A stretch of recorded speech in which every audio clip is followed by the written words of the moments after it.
Good evening students. Start करेंगे हम आज का टॉपिक। और आज का टॉपिक है हमारा C4 पाथवे और हैच-स्लेक पाथवे। साइंटिस्ट के नाम पर ही इसको हैच-स्लेक पाथवे बोलते हैं या C4 पाथवे बोलते हैं। क्या है C4 पाथवे? हमने लास्ट टाइम पढ़ा था फोटो रेस्पिरेशन कि जो C3 प्लांट्स होते हैं उनके अंदर क्या होता है कि अगर ज़्यादा लाइट इंटेंसिटी होती है या टेम्परेचर हाई होता है तो वो स्टोमेटा क्लोज कर देते हैं, जिसकी वजह से जो है ऑक्सीजन का अमाउंट रुबिस्को के पास ज़्यादा हो जाता है, जिससे RUBP ऑक्सीजन के साथ बाइंड होता है और एक वेस्टफुल प्रोसेस होती है जिसको हम बोलते हैं फोटो रेस्पिरेशन। तो उससे बचने के लिए कुछ प्लांट्स हैं, जैसे मेज़ है, सॉर्गम है। ये जो प्लांट्स हैं जिनको हम C4 प्लांट्स भी बोल सकते हैं, इनके अंदर एक स्पेशल अडेप्टेशन है। तो ये अडेप्टेशन कौन कौन से प्लांट्स में है? जो ट्रॉपिकल रीजन में आपको देखने को मिलते हैं, ड्राई ट्रॉपिकल रीजन में वो एक स्पेशल अडेप्टेशन डेवलप करते हैं हाई टेम्परेचर हाई इंटेंसिटी में के टाइम पर भी, कि रुबिस्को के पास जो है वो ऑक्सीजन का अमाउंट ना रहे, हमेशा ज़्यादा क्या रहे, कार्बन डाइऑक्साइड, और कोई वेस्टफुल प्रोसेस ना हो। तो उसमें क्या होता है, अगर हम एक लीफ का सेक्शन काटें, ये मैंने लीफ का सेक्शन आपको दिखाया है, तो उसके अंदर हमें ये देखने को मिलेगा एनाटमी में। एनाटमी मतलब इंटरनल स्ट्रक्चर में। अगर हम उसका लीफ का सेक्शन काटेंगे, अगर हम बाहर से देखेंगे तो हमें कुछ डिफरेंस नहीं नजर आएगा C3 या C4 प्लांट में, पर अगर हम उसका सेक्शन कटिंग करेंगे तो हमको अंदर ये वस्कुलर बंडल है, ठीक है, और इसके चारों तरफ हमें एक स्पेशल टाइप की सेल्स होती हैं जो बहुत थिक वॉल होती हैं, जिनको हम बोलते हैं बंडल शीथ सेल्स। तो ये सेल्स कौन सी हैं? ये हैं bundle sheath sales. Bundle sheath sales. तो ये इस टाइप की सेल्स होती हैं कि इसके अंदर इतना विदाउट इंटरसेलुलर स्पेस, ये आपस में इस तरह से जुड़ी रहती हैं कि इनकी बहुत थिक वॉल हो जाती है सुबेरिन की, जो impervious to gases, impervious to gases, जो गैस को अंदर एंटर नहीं करने देती, जो गैस इसके अंदर एंटर नहीं कर सकती है। तो ये बिल्कुल इस तरह की स्ट्रक्चर बन जाती है, बिल्कुल थिक वॉल, या इसमें सुबेरिन का जो है वो थिकनिंग आ जाती है, जिसकी वजह से ये इम्परवियस टू गैसेस हो जाती है, यानी गैसेस को अंदर एंटर नहीं करने देती। और यहाँ बंडल शीथ सेल में प्रेजेंट होता है रुबिस्को। ये रुबिस्को RUBP को हमेशा कार्बन डाइऑक्साइड के साथ ही अटैच कराता है, जो यहाँ पर C3 साइकिल चलेगी, क्योंकि बंडल शीथ सेल के अंदर अभी आप देखोगे C3 साइकिल चलेगी, और उस C3 साइकिल में बाहर से कोई भी ऑक्सीजन एंटर नहीं कर रही है, सिर्फ कार्बन डाइऑक्साइड ही RUBP के पास ज़्यादा है। तो रुबिस्को उसको RUBP से ही अटैच कराता है, फिक्स कराता है, जिससे कि ग्लूकोज की फॉर्मेशन होती है। तो ये बंडल शीथ सेल है, और इसके बाहर की तरफ नॉर्मल जो है मीजोफिल सेल्स प्रेजेंट होती हैं। ये बाहर नॉर्मल मीजोफिल सेल्स प्रेजेंट होती हैं यहाँ पर अंदर क्या है, ये बंडल शीथ सेल। और ये इस तरह की जो स्ट्रक्चर है कि एक इस तरह से डेकोरेशन टाइप का स्ट्रक्चर बन जाती है, जिसको हम बोलते हैं रेथ। और ये एनाटमी क्या कहलाती है? क्रैंस एनाटमी।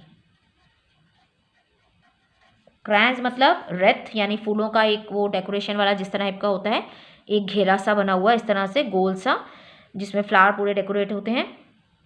और ये इसको हम बोलते हैं क्रैंस एनाटमी, मतलब इंटरनल स्ट्रक्चर। अगर हम देखें तो इसको डेकोरेशन के पर्पस से भी या जो है चढ़ाने के काम पे भी आता है। ये इस तरह से फूलों का एक राउंड सी स्ट्रक्चर जो सर्कल सा बन जाता है।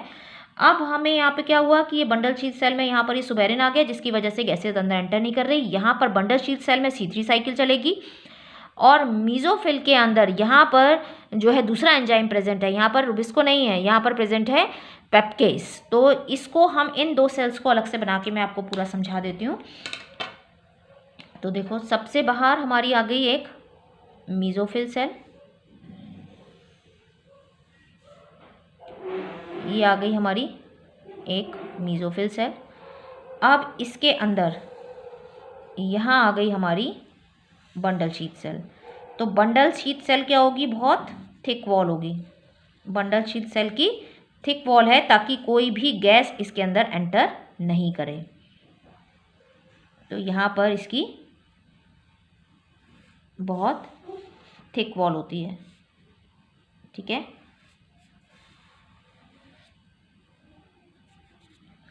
अब क्या है, ये अडेप्टेशन किसके लिए है? जो ड्राई ट्रॉपिकल रीजन में रहते हैं प्लांट्स, उनके अंदर ये स्पेशल अडेप्टेशन है। रुबिस्को को ऑक्सीजन से बचाने के लिए। ठीक है, तो ये हमारी कौन सी सेल है? ये हमारी है मीजोफिल सेल।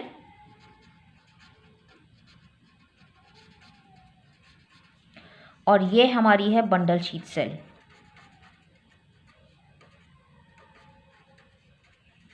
ठीक है, अब क्या होगा इसमें?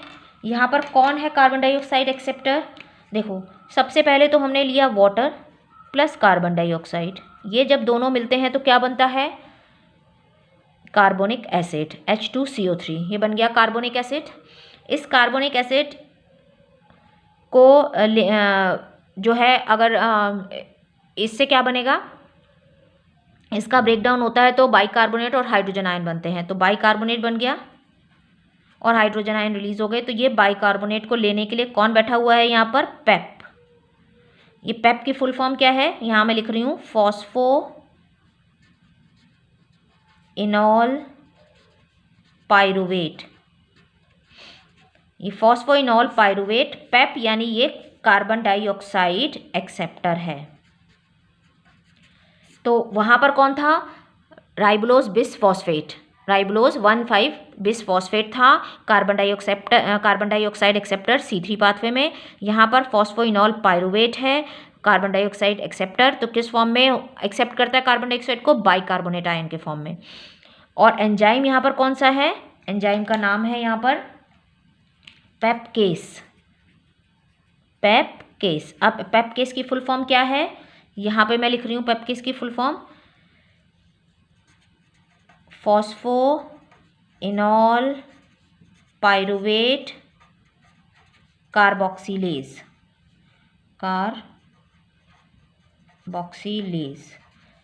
फॉस्फोइनॉल पाइरुवेट कार्बोक्सिलेज, इसको शॉर्ट में हम बोलते हैं पेपकेस।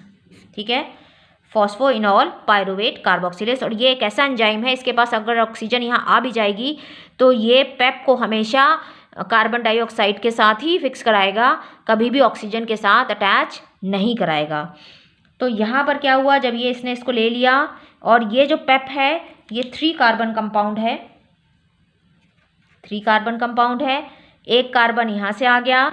तो जो फर्स्ट स्टेबल प्रोडक्ट बनेगा वो क्या बनेगा? इसमें जो फर्स्ट स्टेबल प्रोडक्ट बनेगा वो 4 कार्बन कंपाउंड होगा जिसका नाम है ऑक्सैलो एसिटिक एसिड, जिसको शॉर्ट में हम OA बोलते हैं। OA oxalo acetic acid. यानी पेप ने बाइकार्बोनेट के फॉर्म में कार्बन डाइऑक्साइड को लिया। एंजाइम ने किसने हेल्प किया इसको फिक्सेशन में? पेपकेस ने, फॉस्फोइनॉल पाइरुवेट कार्बोक्सिलेज ने। और पेप था 3 कार्बन कंपाउंड, एक कार्बन यहाँ से आ गया तो फर्स्ट स्टेबल प्रोडक्ट बन गया 4 carbon compound oxalo acetic acid. इसी की वजह से इस पाथवे का नाम क्या है? 4C4 pathway. C3 साइकिल में जो फर्स्ट स्टेबल प्रोडक्ट बना था वो 3 कार्बन कंपाउंड था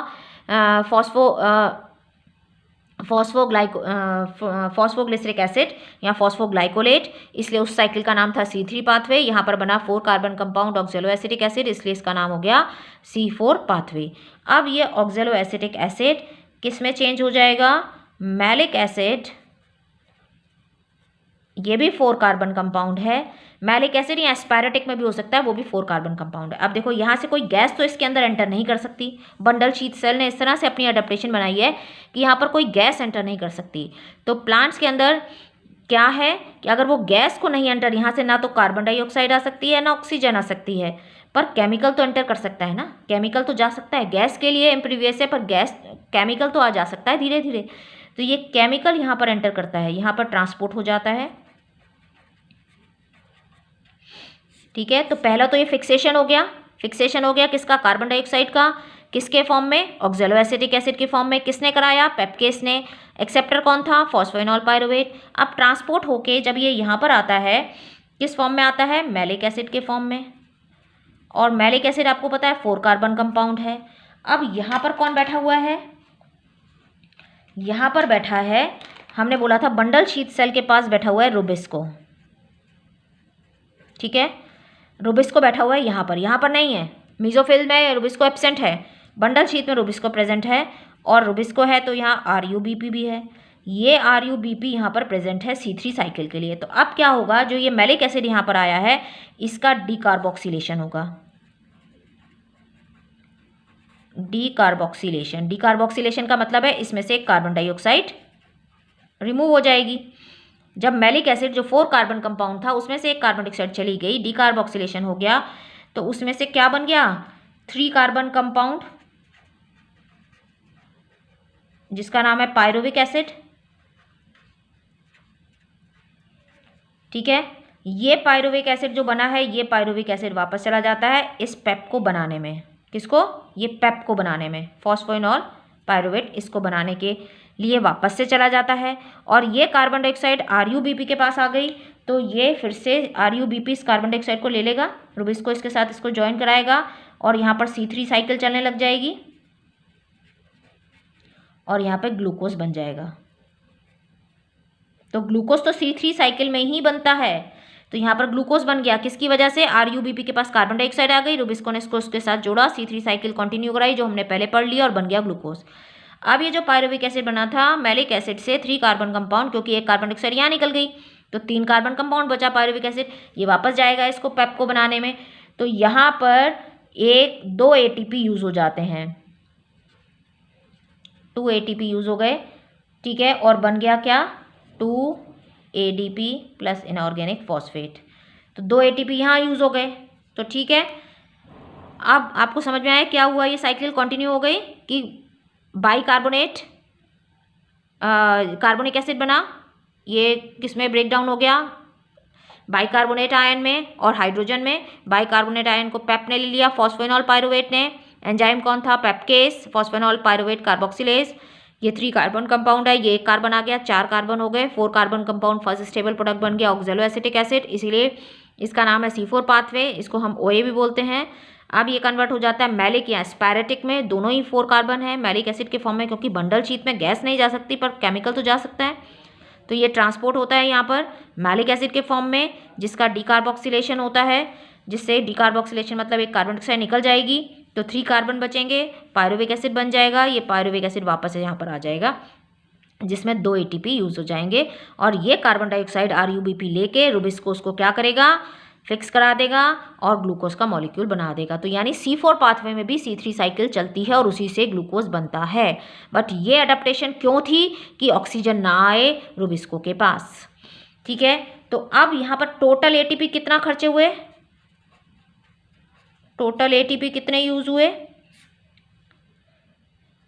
टोटल ATP यूज्ड देखो, पहले C3 साइकिल में कितने यूज हुए थे, C3 साइकिल में यूज हुए हमारे 18 ATP, क्योंकि एक जब साइकिल हो रही थी, एक बार चल रही थी तो 3 ATP यूज हो रहे थे, 6 टाइम चली थी तो 18 ATP यूज हुए। अब यहाँ पे 2 और लगा लो, एक साइकिल एक कार्बन डाइऑक्साइड को फिक्स करने में यहाँ पे 2 ATP और एक्स्ट्रा लग रहे हैं, 3 के साथ 2 यानी 5, टोटल 5, तो 6 टाइम चलेगी तो कितने हो जाएंगे 30। तो आप इसको अलग से ऐड कर लो, यानी C4 साइकिल के अंदर क्या हुआ, ये 18 लगे प्लस 2 ये तो 12 हो गए ना, 2 ATP एक उसमें लग रहे हैं ना, ये तो हमने 18 यहाँ के लिख लिए 3 के, ये एक्स्ट्रा 2 हैं तो 6 बारी के रहे, तो 6 × 2 इज इक्वल टू 12 ATP।